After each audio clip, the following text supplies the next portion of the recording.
আজ অঘ্রাণ মাসের প্রথম বৃহস্পতিবার। আমার এতদিন খুবই জ্বর ছিল, যার জন্য আমি একদম উঠতেও পারিনি, সেরকমভাবে কোনো ভিডিও দিতে পারিনি। আর এই পুজো আচ্ছা তো আমি কিছুই করতে পারিনি। আপনারা জানেন আমার পুজো করতে খুব ভালো লাগে। আর আজ অঘ্রাণ মাসের প্রথম বৃহস্পতিবার, তাই আমি পুজো করতে চলে এসেছি। আজ আমার বাড়িতে সেই সরার লক্ষ্মী বলে যে হয় না, একটা গণেশ আর একটা লক্ষ্মী সরার মতো থাকে, তাতে পুজো হয়।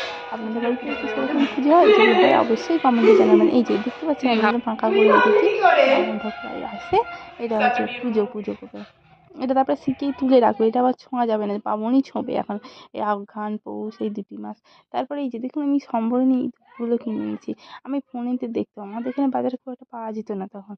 তারপরে আমি কিনে আনলাম, জ্বেলেছি, দেখছি বেশ ভালো ধোঁয়া হয়। আপনাদের যদি ধুনো দেওয়ার কোনো রকম না থাকে, এটা এখন তো আস্তে আস্তে চলছে, কিছুক্ষণ বাদ পর দাও না, পুরো ধোঁয়া জানেনি হয়ে উল্টো গেছিলো পাল্টা বকে চারিদিকটা, যাচ্ছে। মনে হয় যেন ধুনো দিয়েছি। এটা একটুই জ্বেলেছি, প্রথমে কুপিটা কোথায় জ্বালাতে কি পারিনি, বুঝতে সুন্দর। পারি।